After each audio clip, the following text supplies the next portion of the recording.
Olá, muito boa tarde. Preparar o Natal é esse o objetivo de um tempo, o Advento, que a Igreja Católica vive nas 4 semanas anteriores ao dia 25 de dezembro.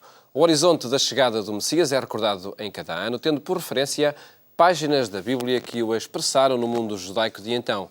Textos lidos nas Eucaristias de domingo, que analisamos neste programa em cada sexta-feira. Hoje, com a irmã Luísa Almendra, professora de Sagrada Escritura na Faculdade de Teologia da Universidade Católica Portuguesa, e o cônego António Rego, jornalista. Muito boa tarde, antes de mais, obrigado por estarem neste programa. Padre Rego, que tema é proposto, e enfim, esta abordagem mais informal, que tema é proposto para este domingo, a partir das leituras, 3 textos que se escutam nas Eucaristias de domingo?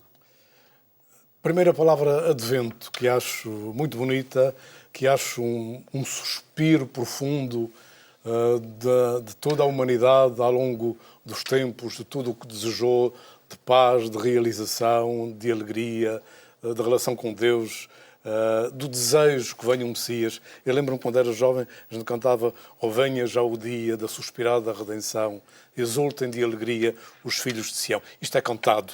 Se eu soubesse cantar bem, cantava.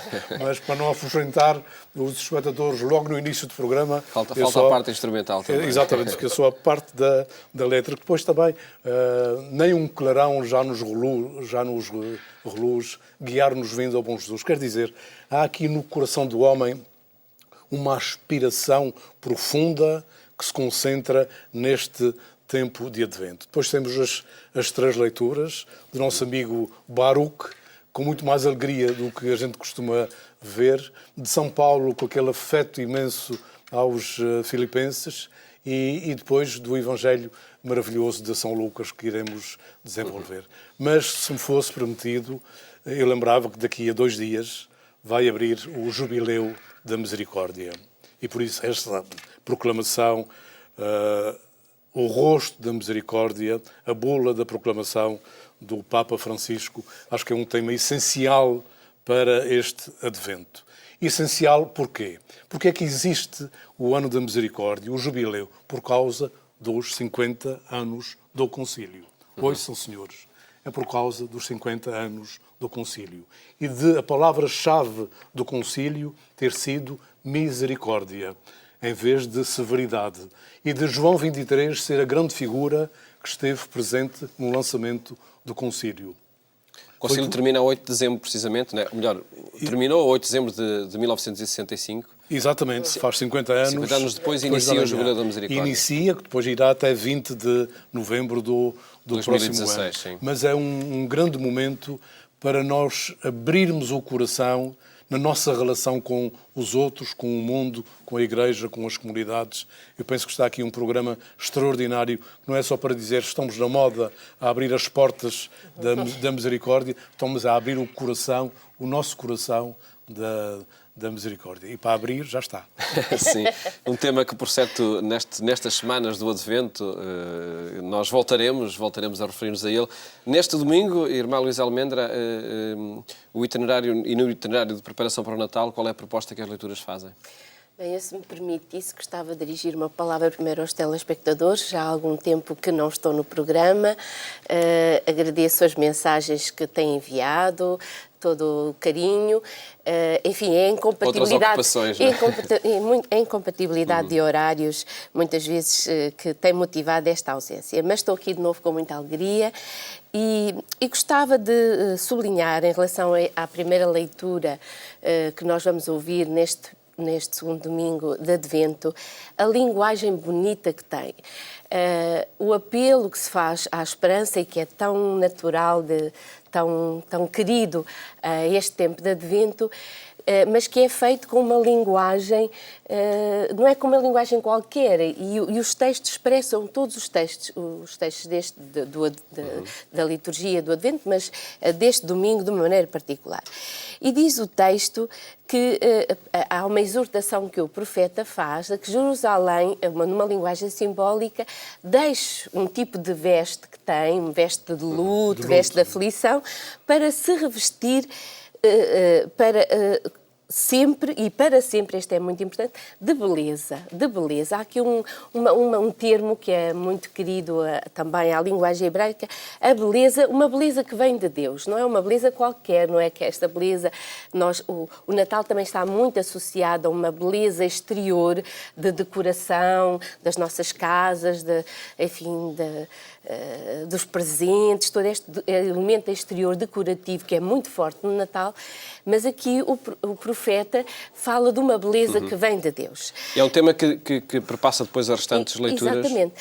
E depois até diz, a seguir ele vai explicar um bocadinho, para que nós não nos confundamos, que beleza é esta, e é uma interrogação que nós temos.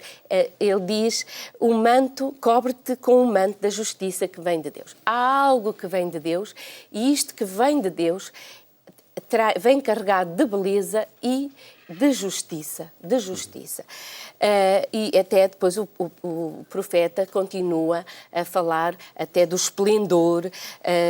Deus vai mostrar o teu esplendor, não é o esplendor de Deus depois, é já o esplendor de Jerusalém, é o esplendor da realidade humana em si. Isto é, há algo que vem de Deus e que nos vai levar também a nós mesmos, uma beleza que vem de Deus que vai trazer ao de cima também o que há de bom em nós, o que há de bom na humanidade. Exato, é interessante que este profeta Baruque tinha muitas razões para não ter esperança. Exatamente, não é? exatamente. Ele é um discípulo de Jeremias, que é, digamos, o grande chorão, muitas vezes, como a gente diz, aquele que assume muito a dor da humanidade, e ele está em tempo de cativeiro, e, portanto, tudo levaria a crer que seria só lamentações.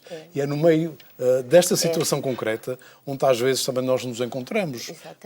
No nosso mundo. Vemos o terrorismo, vemos as ameaças, vemos um mundo que não avança, vemos tantas situações e muitas vezes a gente deixa-se cair como se o exílio fosse eterno. E o Baruque dá-nos esta lição maravilhosa de libertar da escravidão, despir o luto, vestir a beleza. Eu acho muito interessante essa reflexão que faz. E a liberdade.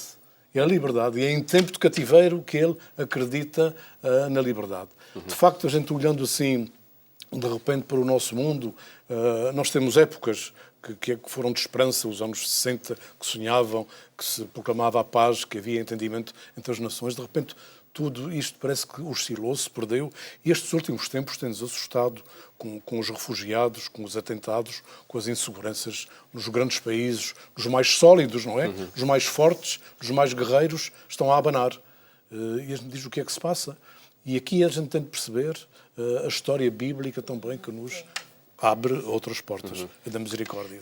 Normalmente nós pensamos que estes textos e estas imagens que são muito bonitas e que expressam muito desejo de esperança e muita certeza de um Deus que vem, de um Deus que salva, pensamos que são ditas em momentos de grande tranquilidade e de grande...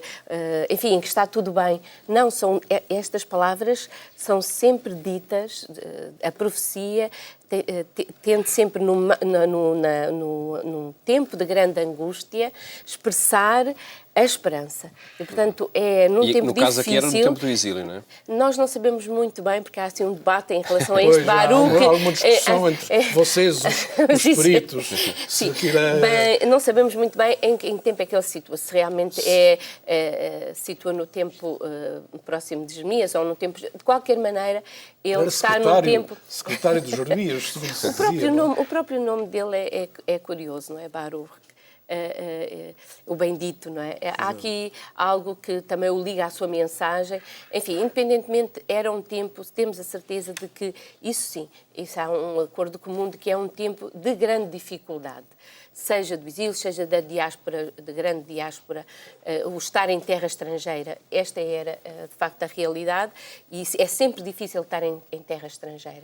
E, por isso, esta mensagem é de que Deus vai, como diz o texto, vai alisar os caminhos, vai tornar, vai facilitar esta esperança de que Deus é Deus quem vai intervir em favor da situação difícil que está a viver. E é um apelo a um caminho de conversão também. Exatamente. Eu acho E que a palavra esta é a metanoia audácia.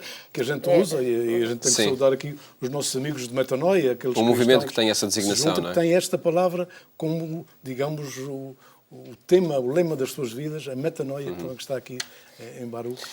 E talvez seja essa, enfim, o ponto de fazermos a ponte para o Evangelho, Sim, não é? sim. Porque o tema, de facto, é esse, o tema da conversão, abatidos os montes e colinas, endireitar caminhos tortuosos, são linguagem que nós ouvimos no Evangelho. Antes de analisar esse texto de Lucas, no capítulo 3, proponho que vamos ouvir esse texto que é proclamado nas Eucaristias deste domingo. No 15º ano do reinado do imperador Tibério, foi dirigida a palavra de Deus a João, filho de Zacarias, no deserto. E ele percorreu toda a zona do Rio Jordão, pregando um batismo de penitência para a remissão dos pecados, como está escrito no livro dos oráculos do profeta Isaías. Uma voz clama no deserto: preparai o caminho do Senhor, endireitai as suas veredas. Sejam alteados todos os vales e abatidos os montes e as colinas. Endireitem-se os caminhos tortuosos e aplanem-se as veredas escarpadas. E toda a criatura verá a salvação de Deus. Irmã Luísa Almendra, que pregação é esta de João Batista? Esta pregação de João Batista integra-se aqui, Lucas fala de maneira hábil, pegando nas palavras de Isaías.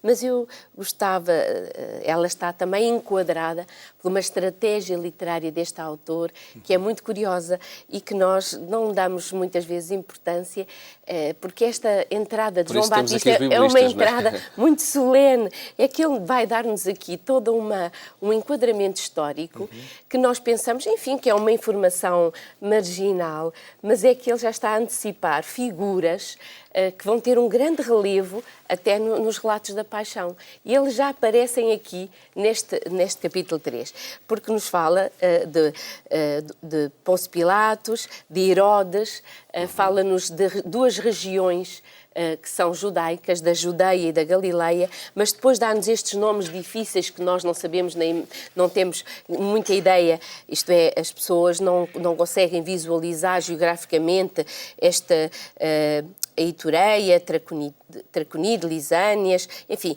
todas estas três regiões. Essa confusão para nós, eu acho que é bastante importante. Sim. Porque diz que isto não é um livro de ficção. Pois, isto é a realidade, com os locais são referências históricas e geográficas. Com 7 personagens, eu acho essa observação Temos oportuna. pessoas históricas, temos regiões. Estas regiões, as pessoas ligam, não é? Parecem que há uma intencionalidade do autor ligar este começo da narrativa que vai introduzir João como aquele que prepara a vinda de Jesus, mas já numa ponte com os relatos finais, com as narrativas finais da paixão, e temos aqui uma coisa muito curiosa, que são 2 regiões da Judeia e 3 que não são da Judeia, para já assinalar um aspecto que caracteriza muito, e como vamos também estar muito ligados a este texto de Lucas, neste ano C, que é a universalidade.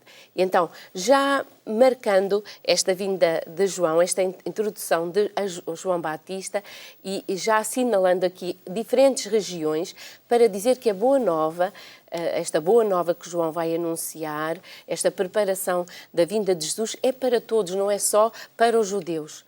E aqui já temos menção de diferentes regiões, judaicas e não judaicas, porque Cristo vem para todos e não vem só para os judeus, como nós vamos ver. E depois, então, de facto, nos fala de João numa ligação também aqui com um termo deserto, não é? A gente também liga sempre João a uma pregação no deserto. João prefere pregar no deserto do que pregar nas grandes cidades, ou, enfim, em locais, enfim, que poderiam ser mais normais. Mas há aqui uma estratégia também do autor de ligar também aos grandes profetas, também de Jeremias e Oseias, que estão muito, também eles evocam muito esta pregação do deserto. Porque o deserto, aqui na profecia, ele é visto também como lugar da relação com Deus. E é no deserto, e nós vemos também Jesus irá ter este tempo de deserto, mas ali no deserto vai-se estabelecer uma relação privilegiada com Deus, que já vem, o povo de Israel, quando ouve o deserto, também evoca todo o êxodo, a manifestação de Deus no Sinai, enfim, tudo isso são memórias muito importantes. Então é ali, nesta circunstância, neste enquadramento histórico, que se situa então estas palavras, este apelo. E nós já iremos a elas, irmãs. Gostava de perguntar ao Padre Rego que estas referências históricas e geográficas, o que é que nos dizem sobre o realismo do Natal? Do Natal, do nascimento. Exatamente. É muito importante isto para nós percebermos que o Natal não é a celebração de uma fantasia, não é para entreter crianças ou idosos, nem é para enfeitar árvores, nem sequer é para nós contemplarmos presépios como se contemplássemos uma ficção. É a figura de Jesus, é uma realidade e começa a expressar-se aqui, porque tem um local onde está, tem um povo a que se destina e, por isso, isto insiste na veracidade histórica da pessoa de Jesus. E Lucas diz, digamos, era um homem instruído, era um médico, crê-se que era de facto médico, mas ele diz claramente que estudou muito isto. Não foi chegar na primeira inspiração e mandar aqui algumas recomendações. Ele estudou isto. Portanto, eu acho que esta palavra é sólida na construção da figura histórica de Jesus e que é para a nossa fé, mas também é para a nossa convicção de que nós não estamos ligados a uma pessoa abstrata que alguém inventou, que existiu. Porque é muito interessante, e a irmã sabe isto melhor que eu, que há livros na altura que também confirmam a presença de Jesus e que não são os Evangelhos. Isto é muito importante para nós percebermos que Jesus é uma figura real. E é interessante que o nosso mundo, mesmo os não crentes, dizem muitas vezes: não acredito na Igreja, mas acredito em Jesus Cristo. Pronto, não acreditam na Igreja por algumas razões, mas têm a convicção que Jesus Cristo é uma pessoa. É uma pessoa real que esteve na história e que teve uma missão especial na história. E aqui, partimos daqui para essa convicção. O início, de facto, de um projeto histórico que, no seguimento do texto, tem um conjunto de imagens que dizem o que é que este Jesus veio fazer, o que é que vai acontecer com o seguimento de Jesus. Nós temos aqui, no texto do Evangelho, enfim, aquilo que vai ser a pregação de João Batista e a preparação, então, para essa vinda da pessoa de Jesus.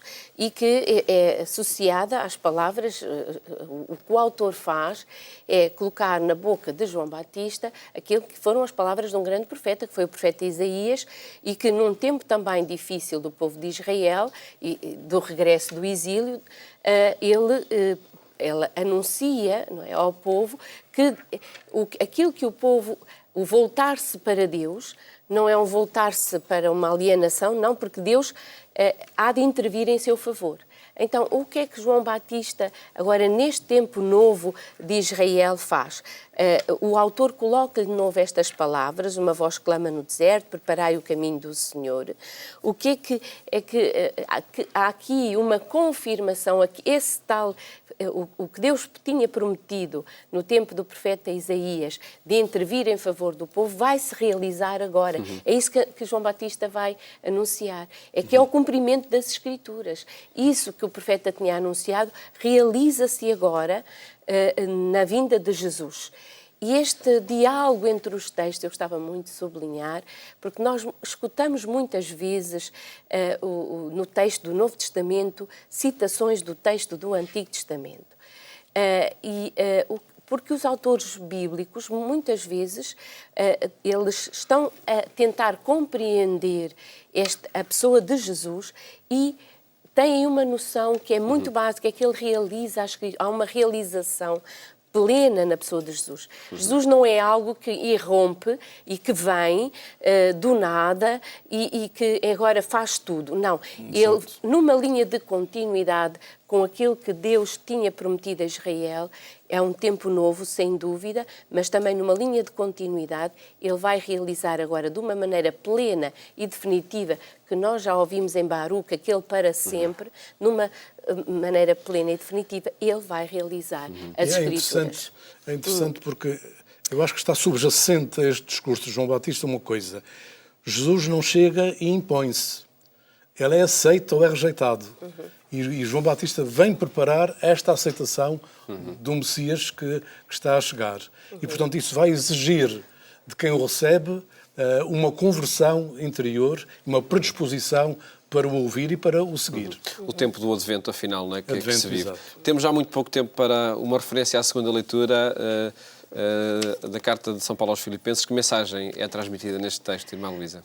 Olha, eu aquilo que gostei muito e gosto muito nesta parte, desta carta, é a maneira como Paulo fala. Paulo fala da sua oração. O que é que Paulo diz quando reza? Porque ele diz, em todas as minhas orações, ele reza pelos cristãos. Então, neste contexto de advento e de esperança, é tempo de nós fazermos algo pelos outros, por nós, pelos outros, de conversão, mas também é um tempo para nós revermos o que é que se faz na nossa oração, não é? Paulo aqui fala-nos que reza pelas suas comunidades e com alegria, com esperança, sempre com grande entusiasmo. Ele reza pelas suas comunidades. Muitas vezes ele está numa situação difícil, mas a sua situação difícil, Paulo está preso quando está a dizer quando está a falar da sua oração. A sua situação difícil não o impede de rezar e de rezar com alegria pelas suas comunidades. Padre Rigo. Acho uma relação admirável de Paulo com a comunidade. Penso que todas as cartas é aquela onde transparece mais o afeto pelas pessoas, onde as pessoas também manifestam uma solidariedade, se quisermos uma palavra do nosso tempo, para com Paulo, que está preso. E, portanto, há aqui um carinho muito grande entre o pastor e o rebanho, e que Paulo não é muito usual nesta forma de se exprimir, mas aqui, digamos, abre o coração por inteiro aos filipenses, que são muito amigos dele, e ele é muito amigo dos cristãos de Filipos. E nós voltaremos a acompanhar este texto também de hoje a 8 dias, quando analisarmos as leituras do terceiro domingo do Advento, um itinerário que vamos fazer em conjunto este ano. Agradeço-vos também por isto e até de hoje a 8 dias aqui no programa Eclésia. Mais logo, pode seguir-nos também na Antena 1, às 22h45, neste itinerário para o Natal. Votos de boa tarde, bom fim de semana, até à próxima segunda-feira, se Deus quiser.